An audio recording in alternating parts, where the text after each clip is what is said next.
Hey there, true believers. Welcome back to the Bear Your Shield podcast. I'm your host, Ron Scheffler. And we are back in our sermon series today, way back in Genesis chapter 23, we will be reviewing today. But before that, where did we leave Abraham off? Well, if you recall, he was taking his son that he loved, Isaac, up to the mountain where he was to sacrifice him to God.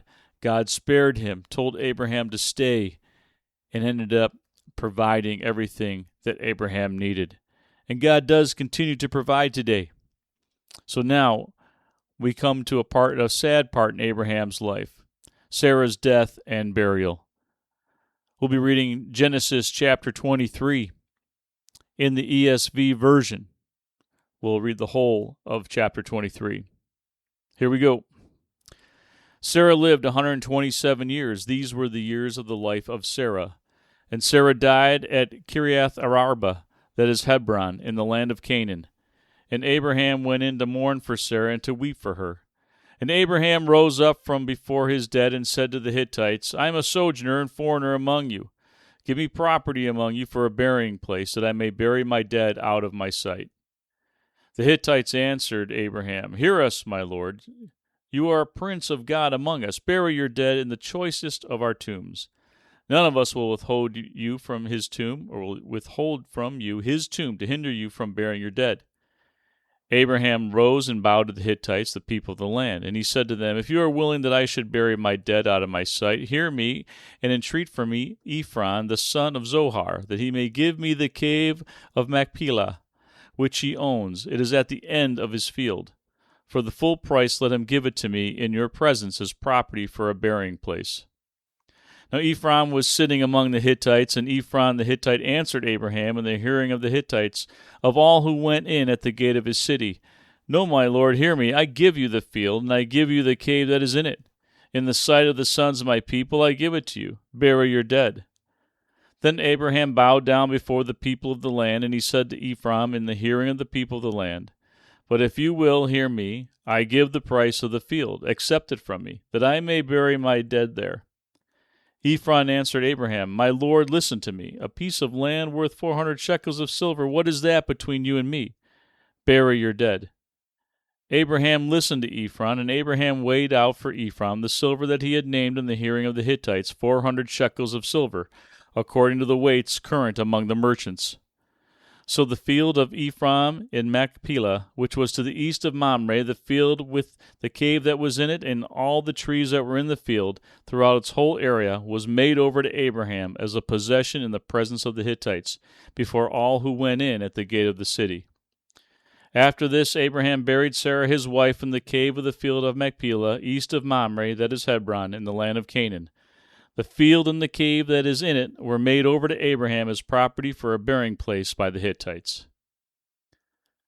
Okay, so not a great start, but what can we glean from here? Well, I think there's a lot about legacy here, and we'll get to that in a little bit. But we have a transitioning happening first, right? Our Genesis review here had started with the Tower of Babel, and since then has been wrapped around Abraham and Sarah's life. Now Sarah has passed, and Abraham is bargaining for some land with a burial site.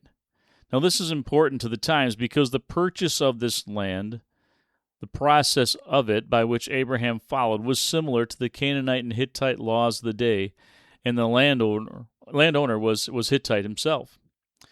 And this transaction was Bedouin business, right? The fellow who owns the land that the cave is on, in no ways did he mean it for it to be free, right? There is a giving for giving here. You give me money, and I give you the land. Abraham did not want the land, just the cave, but he was willing to purchase the whole Lollapalooza to ensure he got the cave, right? This is the whole point of this event. Abraham secures the cave, and in doing so also renounces where he originally came from, so to speak, his hometown, so that he follows God, the one true God. And this cave that he bought has now bound the patriarchs of the church to the future promised land. This is now a true occupation of the once foreign land. Once, but now, this new land is a new homeland. and there will not be a return to Mesopotamia where Abraham and company came from. Abraham knows God brought him to this place and to do God's will. So this now becomes a permanent fixture. This is his home now. This is where God has placed him. The plans have been laid for the future. By buying this land, Abraham realizes that God's promises do not end with his life, this life. God will do so much more than he has done in this life for us. Belief in Jesus Christ as Lord and Savior will bring us to eternity with him, and promises that we really cannot humanly comprehend, right? This is the hope of all who die in faith. Now in this cave, the remains of Sarah will go, and in the future, which we'll read about over the next several sermon series, will also be Abraham, Isaac, Rebekah, who is Isaac's wife, Jacob, Leah, Jacob's wife, and potentially Joseph. And to this day, stands a large rectangular enclosure, a sanctuary that's considered a holy place by Christians, Jews, and Muslims. Now, this purchase of the land is also a brutal reminder to us that all of us one day will be landowners to some extent, in a cemetery somewhere, in a box, one that most humans do not like to think about. The point is that God's promises to those in faith are not exhausted in this life. The time of a believer's death, when most mourn, should be the time of a believer's greatest demonstration of faith. For the recipient of God's promises has a hope well beyond the grave. So let's take just a peek once at Sarah. 127. She's the only woman in Scripture whose age is recorded. And the distinction given to her is probably because of her position towards believers, the patriarch, right, of our belief, married to Abraham.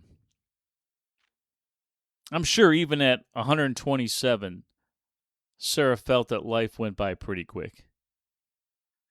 I mean, how often do you think, man, this year went by fast, or where's the year gone?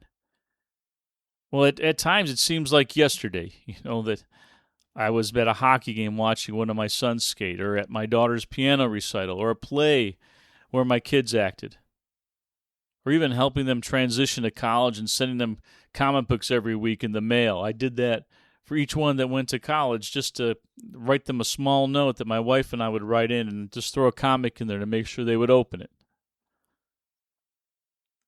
And then next thing I know, I'm walking my daughters down the marriage path, or even marrying two of my children. And now I have grandchildren. Currently 4 grandsons and a baby on the way. I can honestly say that I'm not taking any of this for granted, and let me tell you why. My father passed away at age 54, right before I got married, never saw my kids. My mom passed at 58. Now, she was much younger than my dad, about 9 years, so she was around for a bit when my children were younger, and I'm approaching her last age now. That's why I don't take my life with my wife Tracy, my life with my immediate family for granted. I feel so fortunate that 2 of my children live nearby with their families, and the other 2 with their families are about 4.5 hours from us, so not too far to get together. But listen to these numbers. You know that on average, the American male lives to be 76.5 years. And ladies, you're lucky. You get to eke out a few more years, 81.4. Well, this is on average. Now, I want you to think about those numbers once. Think of where you're at, and think of that average age of lifespan. That gap isn't as big as we'd like, is it? Think on those numbers. I see a lot of midlife crisis jokes out there about 50-somethings, buying a sports car or doing something crazy, but the math doesn't add up. Wait a moment. 50-somethings midlife? I don't think so. Because personally, I don't see a lot of 110-year-olds walking around. I remember at a former church, there was a group of adults and they had young kids, and the church kept calling them this particular small group, the young adult small group. But they weren't young anymore, right? They were in their mid-30s, maybe early 30s. And they were actually adults with young kids. None of them served in the church. They had talents, gifts that God gave them, but really, they weren't using any of them to build up the church of the future. They dropped off their kids in the nursery, got a coffee, sat down, and listened to the Sunday school. But then I gave a sermon like this one Sunday, and one of the guys came up to me and said, "Hey man, thanks a lot. Now I'm a little bit stressed and thinking about what I need to do." The reality was that this dude needed a wake-up call. In essence, he and others were really just wanted to push off having to think about responsibilities at their church home. They didn't want to think about one day, because they had young kids, that one day they would end up retired or in a tomb. I tell myself every year in January to really pay attention to this year, not to rush it, not to think too far ahead. But for crying out loud, the world keeps spinning, doesn't it? And our legacy is on the line. And every day, we have one less chance to support our legacy. So I want to take a moment and talk about time shooting by like a meteor and how it impacts your legacy. I think in some ways the earth spins too fast because of where I am in my life currently. I've got a lot going on. I don't want to say I'm busy, because I hate that. I hate when people say I'm busy. We're all busy. Everyone's busy. Calendar's full. And it's true. But are we busy and choosing the right things to spend our time on? For example, in my relationship with my wife, Tracy, I love her. And I love hanging out with her. We have different personalities, we have different hobbies, but we also have many things and likes in common. And we also have an awful lot of fun together. And I'm reminded of Jim Croce's song, Time in a Bottle, right? If I could save time in a bottle, the first thing I'd like to do is to save every day till eternity passes away, just to spend them with you. So time with her zips by. And perhaps you might be thinking, well, isn't that great for you, dude? My married life isn't like that. Well, let me tell you, my life has certainly had disappointments, pain, just like anyone else. I've made plenty of mistakes and errors in decision-making, but through the years I've learned and continue to learn to put my trust in Jesus first in the very small things in my life, and first in the larger things as well. But you have to protect your legacy. And if you're single, start with the right choices, right?